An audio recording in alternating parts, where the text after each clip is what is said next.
brought to you by Palvi Agrico. आता शेतीसाठी जे काही लागणार ते घरपोच मिळणार, तेही मोबाईलच्या एका क्लिकवर. राज्य निवडणूक आयोगाने काल मुंबई महानगरपालिकेची निवडणूक जाहीर केलेली आहे आणि ही निवडणूक भारतीय जनता पार्टीसाठी वर्चस्वाची लढाई असली तरी सुद्धा उद्धव ठाकरे यांच्यासाठी राजकीय अस्तित्वाची असणार आहे। त्यासाठी त्यांनी मनसेचे अध्यक्ष राज ठाकरे यांना सुद्धा सोबतीला घेतलेलं आहे आणि दुसरीकडे भाजपसोबत संघर्ष करून एकनाथ शिंदे हे सुद्धा मुंबई महानगरपालिकेमध्ये त्यांची ताकद आजमावणार आहेत। म्हणूनच ही निवडणूक काही दिवसांवर आलेली असताना मुंबई महानगरपालिकेच्या निवडणुकीमध्ये कुणाची ताकद जास्त आहे, हवा नेमकी कुणाची आहे, बाजू नेमकी मजबूत कुणाची आहे आणि कमकुवत बाजू या कुणाच्या आहेत, प्रत्येक पक्षाच्या काय स्ट्रेंथ आहे ते सुद्धा आपल्याला या व्हिडिओच्या माध्यमातून समजून घ्यायचं आहे।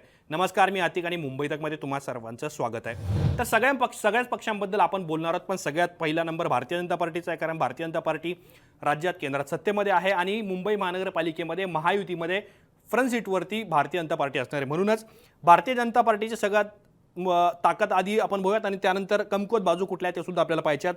तर सगळ्यात पहिला मुद्दा, भारतीय जनता पार्टीकडे पंतप्रधान नरेंद्र मोदी यांचा चेहरा आहे आणि फडणवीस यांचं नेतृत्व आहे। राज्यामध्ये मागच्या 3 विधानसभा निवडणुका या देवेंद्र फडणवीस यांच्या नेतृत्वामध्ये लढलेल्या आहेत आणि मागची मुंबई महानगरपालिकेची निवडणूक सुद्धा फडणवीसांच्या नेतृत्वाखालीच लढली गेलेली होती। आता मोदींचा चेहरा हा विकासात्मक चेहरा आहे, एक प्रकारे सकारात्मक राजकारण करतात, त्याचा सुद्धा फायदा भारतीय जनता पार्टीला या निवडणुकीमध्ये होऊ शकतो। दुसरा महत्त्वाचा मुद्दा काय आहे तर हिंदुत्व, शहरांमध्ये जे हिंदुत्ववादी मतदार आहेत मुंबईमध्ये किंवा MMR रिजनमध्ये, त्यावरती भाजपचा मोठा प्रभाव आहे। त्यामुळं शहरी मतदार जे राखून भाजपने ठेवलेले आहेत त्याचा सुद्धा या निवडणुकीमध्ये फायदा होईल। आणि सगळ्यात महत्त्वाचा मुद्दा काय आहे तर मुंबईमध्ये, खास करून मुंबई वेस्टर्न या भागामध्ये जो उत्तर भारतीय मतदार आहे, या उत्तर भारतीय मतदाराने लोकसभा विधानसभेला मोठ्या प्रमाणात भारतीय जनता पार्टीला मतदान केल्याचं दिसून आलेलं होतं, तसे आकडे सुद्धा समोर आलेले होते। त्यामुळं विधानसभा लोकसभेला ज्या पद्धतीने मतदार हा भाजपच्या बाजूने राहिला, असाच जर तो मुंबई महानगरपालिकेच्या निवडणुकीत जर राहिला तर याचा सुद्धा भारतीय जनता पार्टीला फायदा होऊ शकतो। आणि सगळ्यात महत्त्वाचा मुद्दा काय आहे की जे देवेंद्र फडणवीस सातत्याने त्यांच्या भाषणामधून सांगत असतात, मग कोस्टल रोडचा प्रकल्प असेल, नवी मुंबई मेट्रो असेल किंवा मेट्रोच्या वेगळे फेजेस असतील किंवा रस्त्यांच्या वेगळ्या पायाभरणी त्यांनी केलेल्या असतील, या नवीन प्रकल्पांचं जे व्हिजन आहे ते देवेंद्र फडणवीस किंवा भारतीय जनता पार्टीचे नेते सतत मांडत असतात। मुंबईतल्या कुठल्याही मोठ्या प्रकल्पाचं उद्घाटन असेल तर मग पंतप्रधान नरेंद्र मोदी यांना उद्घाटनासाठी किंवा पायाभरणीसाठी, भूमिपूजनासाठी बोलवण्याचा भाजप नेत्यांचा आग्रह असतो। त्यामुळं मेट्रो असेल, कोस्टल रोड असेल किंवा इतर वेगवेगळ्या छोट्या मोठ्या योजना असतील ज्या लघु उद्योगदारांपर्यंत पोहोचण्याचा किंवा व्यापाऱ्यांपर्यंत किंवा सामान्य माणसांपर्यंत पोहोचवण्याचा प्रयत्न हा भाजपचा असतो, त्याचा भाजपला फायदा होऊ शकतो। आणि सगळ्यात महत्त्वाचं म्हणजे संपूर्ण मुंबई महानगरपालिका क्षेत्रामध्ये भारतीय जनता पार्टीकडे छोट्या छोट्या लोकल नेत्यांचं एक जाळं आहे आणि त्या जाळ्याचा सुद्धा फायदा भारतीय जनता पार्टीला होईल। आणि अर्थातच राष्ट्रीय स्वयंसेवक संघ आणि हिंदू संघटना ज्या आहेत त्यांचा सुद्धा बॅकअप हा भारतीय जनता पार्टीला मिळेल। आता आपण भारतीय जनता पार्टीच्या मजबूत बाजू बघितल्या, पण कमकुवत बाजू भारतीय जनता पार्टीच्या निवडणुकीमध्ये कुठल्या असू शकतात तर सगळ्यात पहिला जो भाग आहे की मुंबईमध्ये भारतीय जनता पार्टीचे आमदार खासदार जरी वाढलेले असले, नगरसेवक जरी वाढलेले असले तरी सुद्धा त्यांचा मराठी भाषिक पट्ट्यांमध्ये अजूनही प्रभाव हा मर्यादित आहे। उत्तर भारतीय मतदारांनी भाजपला मोठ्या प्रमाणात पसंती दिलेली होती, वेस्टर्न मुंबई किंवा उत्तर मध्य किंवा ईशान्येकडचा भाग असेल तर तरीसुद्धा मराठी पट्टे जे आहेत म्हणजे वरळी, दादर, शिवडी किंवा यासारखे भायखळा यासारखे जे पट्टे आहेत तिथे भारतीय जनता पार्टीला तुलनेत वेस्टर्न मुंबईसारखं यश मिळवता आलेलं नाही आहे। दलित आणि मुस्लिम मतदारांची नाराजी हा सुद्धा या निवडणुकीमध्ये मोठा भारतीय जनता पार्टीला फटका बसू शकतो, कारण विधानसभेला उद्धव ठाकरे यांनी ज्या 10 विधानसभेला जागा जिंकल्या आमदारकीच्या, तर त्यामध्ये मोठ्या प्रमाणात मुस्लिम दलित बहुल भागामध्ये शिवसेनेला मतदान झालेलं होतं, UBTला। पण हा सुद्धा महत्त्वाचा मुद्दा ठरू शकतो, कारण या निवडणुकीमध्ये मुंबई भाजप जे आहे, मुंबईचं केडर आहे, तर या नेत्यांमध्ये कुठेतरी विसंवाद असल्याचं दिसून येतं आहे। असे अनेक जाणकार सुद्धा त्यांची मतं व्यक्त करतात की मुंबईमध्ये भारतीय जनता पार्टीच्या नेत्यांमध्ये सगळं काही आलबेल नाही आहे, वरून जो आदेश येतो तो पाळावा लागतो, पण खालच्या कार्यकर्त्यांमध्ये, नेत्यांमध्ये, पदाधिकाऱ्यांमध्ये सगळं काही सुरू आहे का याबद्दल सुद्धा प्रश्न आहे। पण भारतीय जनता पार्टीची जी मदार आहे ती सगळी हिंदुत्ववादी मतांवर आहे आणि अशा वेळेला हिंदुत्ववादी मतं संपूर्णतः भाजपला मिळतील का हा सुद्धा महत्त्वाचा प्रश्न आहे, कारण तिथे शिवसेना ही भारतीय जनता पार्टीच्या हिंदुत्ववादी मतांच्या आकड्यामध्ये किंवा एकूण संख्येमध्ये वाटेकरी असल्याचं आपल्याला पाहायला मिळणार आहे। आपण भारतीय जनता पार्टीबद्दल बोललो, पण आता ही लढाई एकनाथ शिंदे यांच्यासाठी सुद्धा महत्त्वाची आहे, कारण एकनाथ शिंदे यांनी एक प्रकारे लोकसभेला त्यांची पिछाड झाल्याचं सांगितलं गेलं, मग विधानसभेला त्यांनी 55-57-60च्या आसपास जागा जिंकलेल्या होत्या. त्यामुळं मुंबई महानगरपालिकेमध्ये शिवसेना ही मूळतः आपलीच आहे आणि आपणच शिवसेनेच्या विचारावर संघटनेवर दावा ठोकला हे त्यांना प्रमाणित करण्यासाठी मुंबई महानगरपालिका ही जिंकावी लागेल. कारण बाळासाहेब ठाकरे, उद्धव ठाकरे यांनी जो शिवसेनेचा विस्तार केला, शिवसेनेचा आपण ज्याला म्हणूयात की सुरुवात जिथून झाली ते मुंबईचा गड जो आहे तो एकनाथ शिंदे यांना जिंकायचा आहे. म्हणूनच त्यांनी काय केलंय तर ज्यावेळेला शिवसेनेमध्ये फूट पडली त्यानंतर शिवसेनेचे जे नगरसेवक होते किंवा मुदत संपल्यानंतर जे नगरसेवक माजी नगरसेवक झाले त्या नगरसेवकांना आपल्यासोबत घेण्याचा प्रयत्न केला आणि म्हणूनच उद्धव ठाकरे यांच्यापेक्षा एकनाथ शिंदे यांच्याकडे मुंबई महानगरपालिकेचे सगळ्यात जास्त माजी नगरसेवक आहे आणि त्यामुळेच या माजी नगरसेवकांना ताकद देऊन त्यांना उमेदवारी देऊन जास्तीत जास्त सीट्स कशा निवडून येतील याचा सुद्धा फायदा किंवा याचा सुद्धा विचार एकनाथ शिंदे हे करू शकतात. आणि सगळ्यात महत्त्वाचं म्हणजे शिवसेना एक प्रकारे सांभाळताना कार्यकर्त्यांना नेत्यांना बळ देताना एकनाथ शिंदेंनी MMR रिजनमध्ये आणि खास करून मुंबईमध्ये त्यांचा ग्राउंड कनेक्ट जो आहे तो कमी होऊ दिलेला नाही आहे. म्हणूनच जी सेनेची पारंपरिक मतं आहेत ती मतं काही प्रमाणात खेचण्यास एकनाथ शिंदे यांना यश आलेलं आहे. म्हणजे अर्थात जरी सातत्याने उल्लेख होईल की उद्धव ठाकरे यांच्या पक्षाला मुंबईमध्ये 10 आमदार मिळाले, पण त्याच्याबरोबरच एकनाथ शिंदे यांनी सुद्धा मुंबईमध्ये एक खासदार निवडून आणला आणि काही ठिकाणी त्यांचे आमदार सुद्धा निवडून आलेले आहेत. पण तरीसुद्धा ज्याप्रमाणे मी भारतीय जनता पार्टीबद्दल बोललो, मराठी पट्ट्यामध्ये अजूनही मर्यादित प्रमाणातच यश हे एकनाथ शिंदे यांना मिळालेलं आहे. आता ह्या शिवसेनेच्या मजबूत बाजू आहेत, पण कमकुवत बाजू काय आहेत तर ठाकरेंच्या तुलनेत मुंबईमध्ये एकनाथ शिंदे यांच्याकडे नेटवर्क कमी आहे.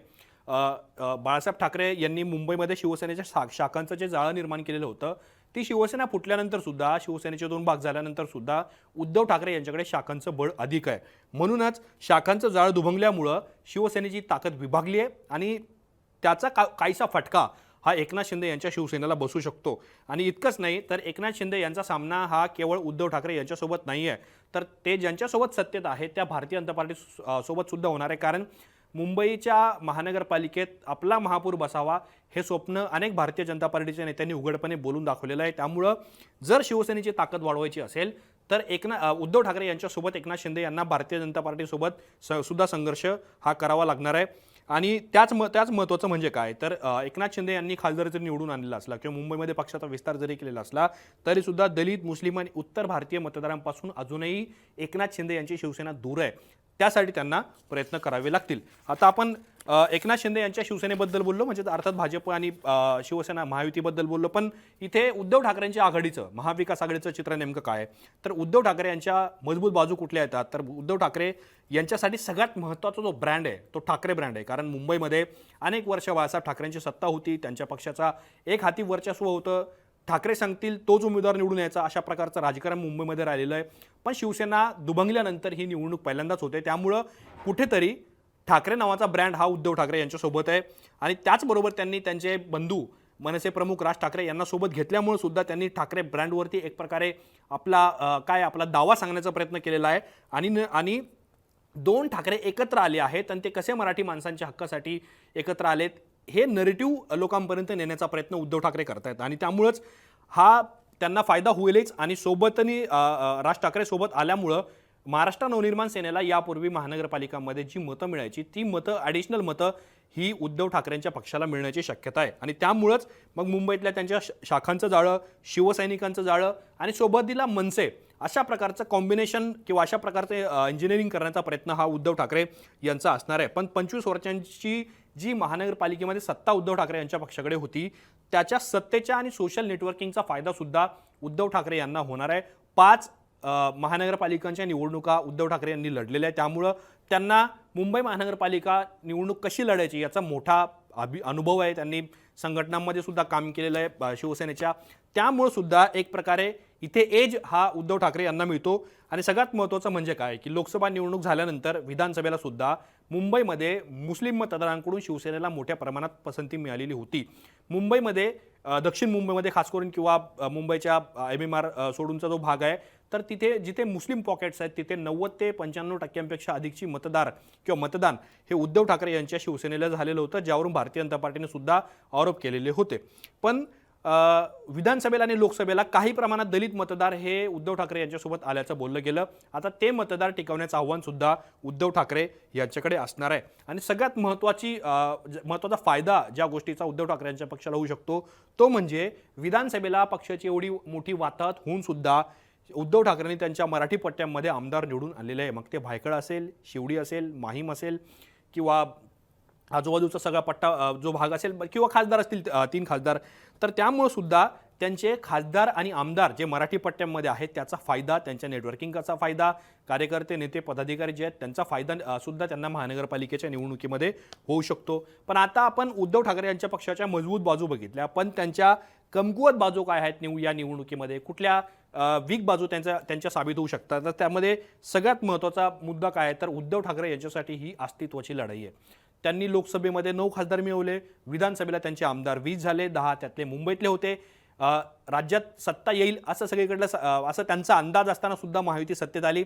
त्या अशा वेळेला कार्यकर्त्यांचं मॉरल डाऊन होऊ द्यायचं नसेल आणि शिवसेना ही मुंबईमधूनच अजून महाराष्ट्राच्या वेगळ्या ठिकाणी न्यायची असेल तर मुंबई महानगरपालिका ही आपल्या हातात येणं गरजेचं आहे. उद्धव ठाकरे यांना ठाऊक आहे, म्हणूनच त्यांच्यासाठी ही अस्तित्वाची लढाई असणार आहे. सगळं काही मुंबईसाठी अशा प्रकारचा त्यांचा राजकीय प्रचार सुद्धा असू शकतो. त्यामुळं हिंदुत्वाचा जो मुद्दा आहे, सातत्याने भारतीय जनता पार्टी उद्धव ठाकरेंना घेराव घालण्याचा जो प्रयत्न करते की उद्धव ठाकरेंनी काँग्रेससोबत जाऊन हिंदुत्व सोडलं, या मुद्द्याचा सुद्धा सामना हा प्रचारामध्ये उद्धव ठाकरे यांना करावा लागू शकतो. कारण त्यांचा मतदार हा केवळ मराठी मतदार नाही आहे, तर मोठ्या प्रमाणात हिंदुत्ववादी मतदार सुद्धा हा उद्धव ठाकरे यांच्या पक्षाला मतदान करत आलेला आहे, तसा इतिहास राहिलेला आहे.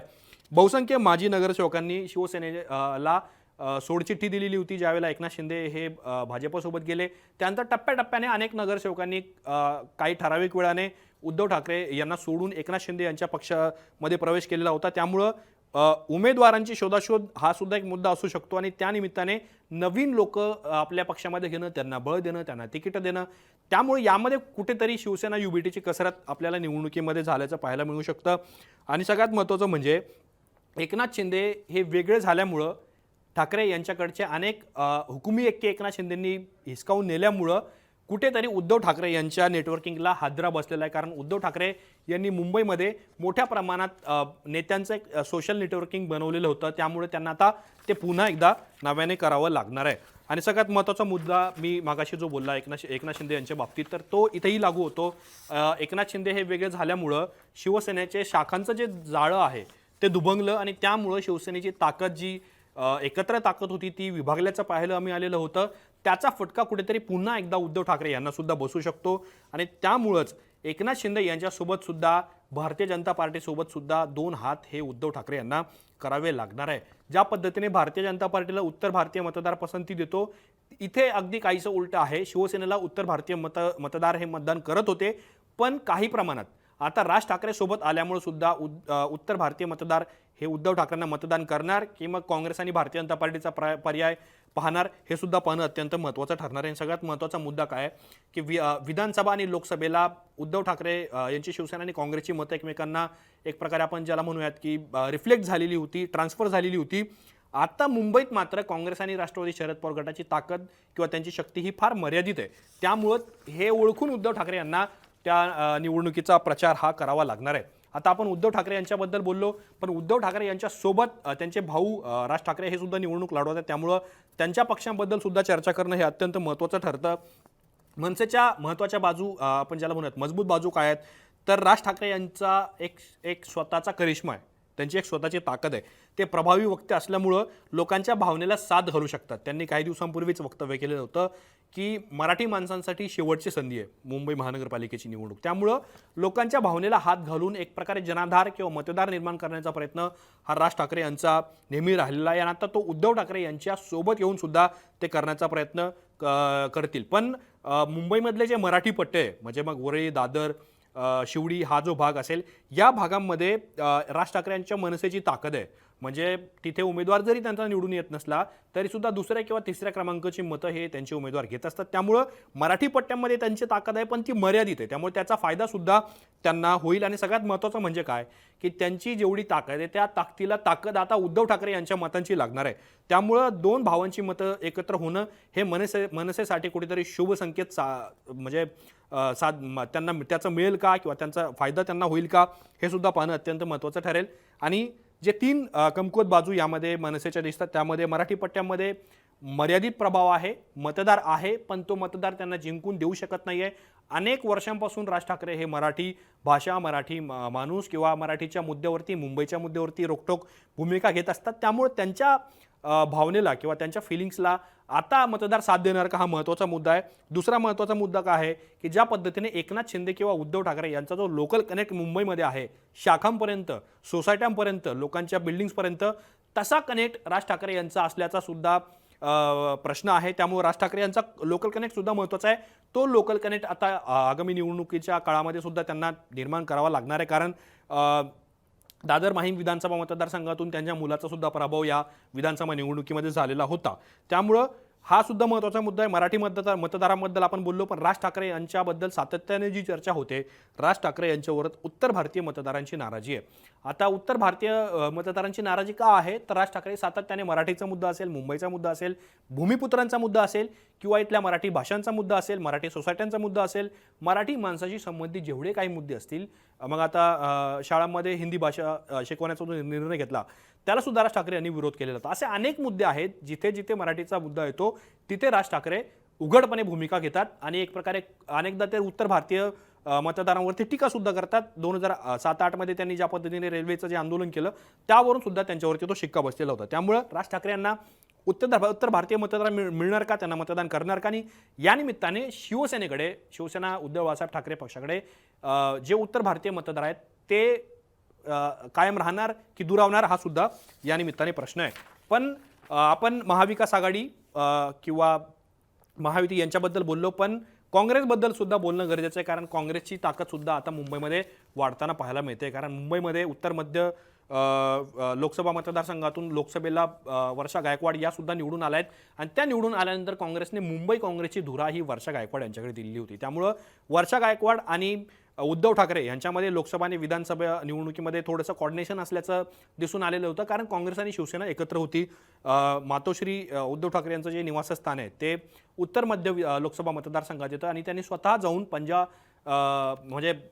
चिन्हावर मतदान केलेलं होतं असं त्यांनी सांगितलं होतं वर्षा गायकवाड यांना. पण काँग्रेसच्या या निवडणुकीमध्ये मजबूत बाजू कोणत्या आहेत मुंबई महानगरपालिकेमध्ये, तर सत्तेत नसताना सुद्धा पारंपरिक मतदार हा काँग्रेसच्या सोबत आहे. काँग्रेसला अनेक वर्षांपासूनची सत्ता ही मुंबई महानगरपालिकेमध्ये मिळालेली नाही आहे, पण तरीसुद्धा त्यांचा जो कोर वोटर आहे तो वोटर त्यांनी अबाधित राखलेला आहे. म्हणजे तो कोण आहे, तर श्रमजीवी वर्ग असेल, दलित वर्ग असेल, मुस्लिम वर्ग असेल, जे पॉकेट्स आहेत छोटे छोटे कामगारांचे, तिथे काँग्रेस पक्षाला चांगलं यश मिळालेलं आहे. मागच्या निवडणुकीमध्ये काँग्रेसने 30 नगरसेवक निवडून आणलेले होते आणि मुंबईमध्ये 30 नगरसेवक हा मोठा आकडा आहे. त्यामुळं स्वतःची ताकद जी आहे ती काँग्रेसची आहे आणि ही ताकद पुढे नेण्याचा प्रयत्न हा वर्षा गायकवाड आणि काँग्रेसच्या इतर नेत्यांचा असेल. उत्तर मध्य मतदारसंघात पक्षाचा खासदार निवडून आणलेला होता आणि ठाकरेंसोबत एकमेकांची मतं ट्रान्सफर होणं ही काँग्रेससाठी अत्यंत महत्त्वाची गोष्ट आहे. आता हा मुद्दा पुन्हा एकदा चर्चेत का आला आहे, कारण मागच्या निवडणुकामध्ये काँग्रेस आणि उद्धव ठाकरे यांच्या मतदारांनी म्हणजे त्यांच्या पक्षाच्या मतदारांनी एकमेकांना मतदान केलेलं होतं. आता हा मुद्दा पुन्हा चर्चेत येईल, कारण काँग्रेस आणि उद्धव ठाकरे सोबत लढणार का हाही मुद्दा आहे. राज ठाकरे यांना काँग्रेसच्या नेत्यांचा महाविकास आघाडीत घ्यायला विरोध असल्याचं सांगितलं जात आहे. मग जर दोन्ही ठाकरे भाऊ वेगळे लढले तर मग काँग्रेसचं काय होणार असाही प्रश्न आहे. पण काँग्रेस आणि उद्धव ठाकरे जर एकत्र लढले दोघांचे पक्ष, तर अशा वेळेला एकमेकांची मतं जर एकमेकांना ट्रान्सफर झाली तर याचा फायदा हा काँग्रेसला काही प्रमाणात होऊ शकतो. ज्या पद्धतीने लोकसभेला उद्धव ठाकरे यांच्या मतांचा फायदा काँग्रेसला झालेला होता. पण आता काँग्रेसच्या कमकुवत बाजू काय आहे, तर सगळ्यात महत्त्वाची कमकुवत बाजू स्वतःच्या पराभवामुळे काँग्रेसच्या कार्यकर्त्यांमध्ये मरगळ आल्याचं पाहायला मिळत आहे. ज्या पद्धतीने Bharatiya Janata party aggressively campaign Mumbai आणि MMRच्या भागामध्ये करत आहे तसं काँग्रेस कुठेही दिसत नाही. नगरपालिका निवडणुकीमध्ये सुद्धा काँग्रेसची काहीशी पिछेहाट झाल्याचं पाहायला मिळालेलं होतं. त्यामुळे सुद्धा ॲग्रेसिव्ह कॅम्पेनिंग करावं लागणारे काँग्रेसला. आणि सगळ्यात महत्त्वाचं म्हणजे मराठी पट्टे जे आहेत या पट्ट्यांपासून अजूनही काँग्रेस दूर आहे. कारण यापूर्वी अनेक मराठी भागामध्ये काँग्रेसचे आमदार निवडून आलेले होते, पण या पट्ट्यांपर्यंत सुद्धा काँग्रेसला जावं लागेल ही उणीव काँग्रेसची इथे दिसते. उत्तर भारतीय मतदार हे भारतीय जनता पार्टीकडे शिफ्ट झालेले आहे. कारण 2014 पूर्वी अनेक भागामध्ये उत्तर भारतीय मतदार हे सुद्धा काँग्रेससोबत जोडले गेलेले होते, पण उत्तर भारतीय नेते किंवा उत्तर भारतीय मतदार हा महाराष्ट्रामध्ये भारतीय जनता पार्टी सत्ता आल्यानंतर भारतीय जनता पार्टीकडे सरकला आणि त्या तुलनेने भारतीय जनता पार्टीने उत्तर भारतीय नेत्यांना मुंबईमध्ये बळसुद्धा दिलेलं आहे. कृपाशंकर सिंग एकेकाळचे काँग्रेसचे मंत्री आणि नेते आणि माजी मंत्री यांना सुद्धा भारतीय जनता पार्टीने सोबत घेतलं आणि भाजपमध्ये असलेल्या उत्तर भारतीय नेत्यांना सुद्धा भारतीय जनता पार्टीने बळ दिलं. त्यामुळं हा काँग्रेसला फटका बसला. पण आता या मतदारांपर्यंत पोहोचण्याचं आव्हान सुद्धा काँग्रेससमोर असणार आहे. आणि सगळ्यात महत्त्वाचा मुद्दा काय, ठाकरे बंधू एकत्र आल्यामुळं काँग्रेसची गोची झालेली आहे. कारण काँग्रेस राज ठाकरेंना उद्धव ठाकरे यांच्यासोबत जर सोबत घेतलं आणि त्यांच्यासोबत लढलं तर मग उत्तर भारतीय मतदार आपल्यापासून दूर जातील ही भीती कुठेतरी काँग्रेसला आहे. त्यामुळं युती होणार की नाही हा या निमित्ताने प्रश्न आहेच. पण या निवडणुकीमध्ये हवा कुणाची आहे, ताकद कुणाची आहे, मजबूत कोण कुठल्या भागामध्ये आहे किंवा कुणाच्या काय उणिवा दिसतात हेच तुम्हाला दाखवून देण्याचा हा प्रयत्न या व्हिडिओच्या माध्यमातून माझा होता. तुम्हाला या सगळ्या प्रकरणांबद्दल काय वाटतं आम्हाला कमेंट बॉक्समध्ये नक्कीच सांगा. असेच माहितीपूर्ण व्हिडिओ पाहण्यासाठी मुंबई तकच्या यूट्यूब चॅनलला सबस्क्राईब करायला विसरू नका.